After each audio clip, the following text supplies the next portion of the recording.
नमस्कार प्यारे दोस्तों, एक बार फिर आपके लिए लेके आ गए हैं बायोमेकेनिक्स एंड किन्सियोलॉजी से रिलेटेड मोस्ट इंपॉर्टेंट क्वेश्चंस की सीरीज।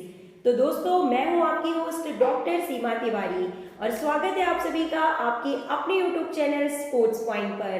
तो आज का वीडियो भी हम शुरू करने वाले हैं होमवर्क क्वेश्चन के आंसर के साथ। तो क्वेश्चन में पूछा गया था कि टेनिस के खेल में स्ट्रोक को कट खेला जाए तो बॉल होगी, and the correct answer is option number A, drop. Okay friends, let's move to the next question. Volleyball को टॉप स्पिन करने से होता है, and option number C is correct here, rebound का छोटा कोण। निम्नलिखित में से किस बॉल को दबाना मुश्किल या कठिन होता है दूसरे के कंपैरिजन में, and option number B is correct here, soft ball की बात यहाँ पे की जा रही है। आसन यानी कि पोस्चर जो होता है वो क्या इंगित करता है, and the correct answer is option number D, यानी कि किसी भी इंडिविजुअल के पर्सनालिटी या व्यक्तित्व को इंगित करता है पोस्चर।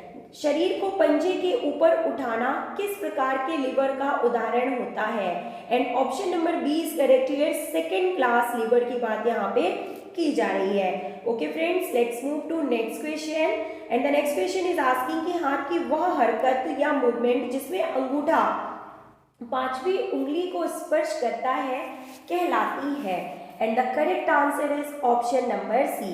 बहुत ही अच्छा क्वेश्चन है, देखिए कि जिसमें जो थंब होता है वो फिफ्थ उंगली को टच करता है, this is known as opposition. Question, Newton का वह कौन सा नियम है जो कि बताता है कि सभी वस्तु आराम में या एक समान गति में रहती हैं जब तक कि कोई बाह्य बल उस पर नहीं लगाया जाता। और बात की जा रही है न्यूटन के पहले नियम की, यानी कि जड़त्व के नियम की, लॉ ऑफ इनर्शिया, जिसके अनुसार अगर कोई भी वस्तु जो है वो तब तक गति में नहीं आएगी जब तक उस पर कोई बाह्य बल नहीं लगाया जाता, या एक समान गति में रहती है जब तक कोई बाह्य बल नहीं लगाया जाता। साथ ही साथ आपको क्वेश्चन पूछा जा सकता है कि न्यूटन के दूसरे नियम को किस नियम के नाम से जाना जाता है, तो इसे जाना जाता है लॉ ऑफ एक्सेलरेशन या त्वरण के नियम से। और तीसरा नियम होता है क्रिया यानी क्रिया प्रतिक्रिया का नियम, जिसे थर्ड लॉ ऑफ न्यूटन के नाम से जाना जाता है। नेक्स्ट, प्रत्येक क्रिया फलस्वरूप एक बराबर यानी उसकी उल्टी प्रतिक्रिया होती है, पहले हमने आपको बता दिया है। तीसरा नियम यानी जिसे क्रिया प्रतिक्रिया के नियम के रूप में या न्यूटन के तीसरे नियम के रूप में जाना जाता है। जॉइंट्स के अध्ययन को क्या कहते हैं? The study of joints is known as arthrology. जी हाँ दोस्तों, जॉइंट्स के अध्ययन को ऑर्थोलॉजी के रूप में जाना जाता है। साथ ही साथ आपको पता होना चाहिए बोन्स की स्टडीज को यानी कि हड्डियों के अध्ययन को किस रूप में जाना जाता है, and the correct answer is osteology. Option number B is correct here. Let's move to next question. मांसपेशियों के अध्ययन को क्या कहते हैं? तो इसे मायोलॉजी के नाम से जाना जाता है। हड्डियों की कोशिकाओं को यानी कि बोन सेल्स की बात यहाँ पे की जा रही है, और किस नाम से भी जाना जाता है, and the correct answer is osteo. देखिए फ्रेंड्स, आपको बता दें यहाँ पे क्वेश्चन में ऑस्टियो क्लास्ट यहाँ पे लिखा हुआ है, यानी कि बोन सेल्स के बनने की प्रोसेस की बात की जा रही है, तो इन्हें ऑस्टियोप्लास्ट के रूप में एक्चुअली जाना जाता है। जो सेल्स बोन सेल्स के फॉर्मेशन की बात यहाँ पे की जा रही है, उनके बनने की प्रोसेस को जो है यहाँ पे ऑस्टियोब्लास्ट के रूप में जाना जाता है। Option number B is correct here. एक धावक को उसकी दौड़ के अंत में बल जो विरोध करते हैं या रोकते हैं वो क्या कहलाते हैं, and option number C is correct here, दोनों, यानी कि हवा का प्रतिरोध प्लस वजन और घर्षण दोनों ही काम करते हैं धावक को उसकी दौड़ के अंत में रोकने के लिए। नेक्स्ट, एक एथलीट या धावक 100 मीटर की दूरी 10 सेकेंड में तय करता है, तो उसकी गति यहाँ पे कितनी होगी आपको बताना है, and option number A is correct here, 10 metre per second. Correct answer. Set command की स्थिति में स्प्रिंटर या तेज धावक रहता है, और सभी को पता है कि अस्थिर संतुलन की स्थिति में होता है स्प्रिंटर। सेट कमांड की स्थिति में यहाँ पे बोला जा रहा है। नेक्स्ट क्वेश्चन, किस फ्रैक्चर में लंबी हड्डियां अपनी जगह की लंबाई से हट जाती हैं, and option number D is correct here, longitudinal fracture. मांसपेशियां और ताकत के साथ कार्य करती हैं यदि उनको रखा जाता है, और देखिए यदि उनको स्ट्रेच यानी खिंचाव पे रखा जाता है, यानी कि स्ट्रेचिंग वाली एक्सरसाइज अगर की जाती है तो वो और अच्छे से मांसपेशियां जो होती हैं वो काफ़ी मजबूत हो जाती हैं। खो खो खेल में विरोधी खिलाड़ी पर डाइव लगाते समय बड़े पैमाने पर सही समय और गति के साथ क्या होना चाहिए?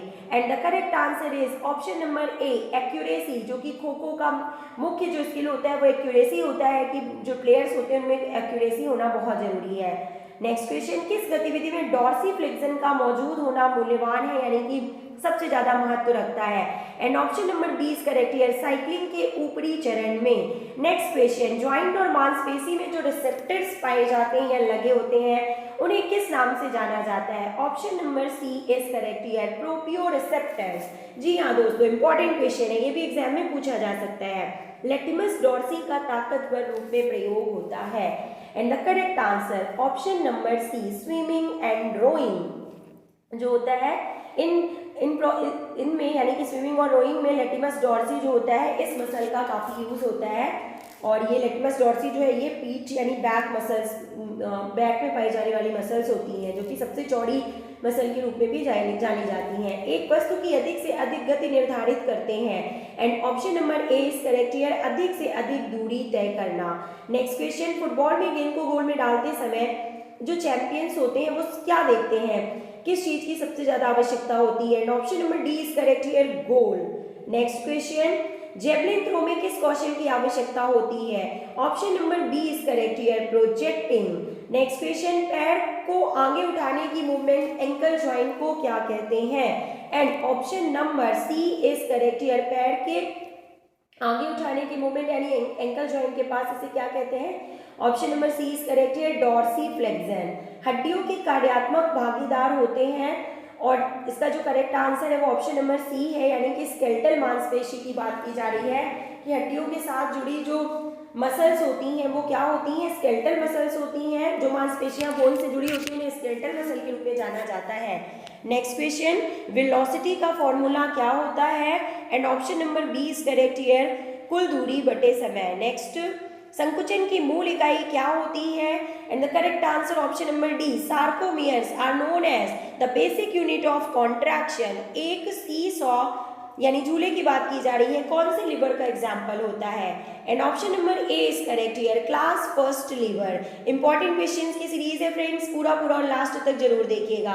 कोई भी गतिविधि या प्रभाव जिससे वस्तु चलती है उससे किस रूप में जाना जाता है? बल। बल ही वो कारक है जो किसी भी रुकी हुई वस्तु को चलाने के लिए इंपॉर्टेंट होता है। Next question is asking that, एक अच्छी शरीर यांत्रिकी के लिए यानी बायोमैकेनिक्स के लिए निम्न में से कौन सी अधिक मात्रा में स्थिरता प्रदान करेगा?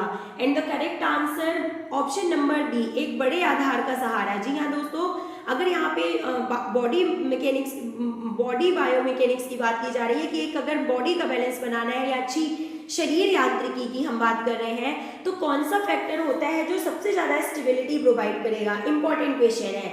एंड ऑप्शन नंबर आपको बता दें सी इज करेक्ट हियर, एक छोटे आधार का सहारा। सॉरी फ्रेंड्स, यहाँ पे एक बड़े आधार का सहारा होगा, सॉरी, क्योंकि स्टेबिलिटी की बात की जा रही है तो आधार जितना बड़ा होगा उतना ही ज्यादा स्थिरता या स्टेबिलिटी मिलेगी हमारे बॉडी को। तो ये इंपॉर्टेंट क्वेश्चन है यहाँ पे। नेक्स्ट, निम्नलिखित में से कौन सा कथन गुरुत्वाकर्षण के लिए सही है? And option number A is correct here, यह सदैव वर्टिकली निर्देशित करता है जमीन की ओर, यानी कि जो ग्रेविटेशनल फोर्स होता है वो हमेशा जमीन की ओर ज्यादा होता है। Okay, let's move to next question. मानव शरीर में सर्वाधिक मात्रा में पाए जाने वाले उत्तोलक का कौन सा प्रकार है? Option number C, previous video में भी हमने आपको बताया था, क्लास 3 लिवर ही सबसे ज्यादा हमारे शरीर में पाए जाते हैं। नेक्स्ट क्वेश्चन, एक पूरी तरह से गोल रोलिंग पत्थर जिसमें कोई मास नहीं होता, यह एक श्रेष्ठ उदाहरण है। And option number C is correct here, तटस्थ संतुलन का। नेक्स्ट, कोहनी को मोड़ने के लिए यानी कि फ्लेक्शन ऑफ एल्बो की बात की जा रही है, बाइसेप्स ब्राची मसल्स का जो प्रयोग किया जाता है तो वो किस प्रकार के उत्तोलक का उदाहरण होता है? बहुत ही इंपॉर्टेंट क्वेश्चन है, क्लास 3 लीवर की बात यहाँ पे की जा रही है। दोस्तों इंपॉर्टेंट क्वेश्चंस की सीरीज है, पूरा देखिएगा। जब बाइसेप्स मांसपेशी जो होती है वो कॉन्ट्रैक्ट होती है कोहनी को मोड़ने के लिए यानी फ्लेक्शन के लिए, तो बाइसेप्स किस संकुचन को प्रदर्शित करती है? And option number C is correct here, concentric संकुचन। क्योंकि यहाँ पे जो कोहनी को मोड़ने की बात की जा रही है और जो मसल्स होती हैं उनकी लेंथ में कमी हो रही है, मसल्स की जो लेंथ है वो कम हो रही है, इसलिए यहाँ पे कंसेंट्रिक कॉन्ट्रैक्शन का एग्जाम्पल ये शो कर रही है। जब ट्राइसेप्स मसल्स क्या करती हैं, एक्सटेंशन का काम करती हैं, एल्बो के एक्सटेंशन में हेल्प करती हैं, तो ट्राइसेप्स मसल्स किस कॉन्ट्रैक्शन को बता रही होती हैं, और सही आंसर आप सभी ने गेस ही कर लिया होगा, इसेंट्रिक कॉन्ट्रैक्शन, यानी कि मसल लेंथ में जो है क्या होता है, बढ़ जाती है, लेंथ जो है वो इंक्रीज हो जाती है। तो option number A is correct here. और इन दोनों को ही आइसोटोनिक कॉन्ट्रैक्शन के नाम से जाना जाता है।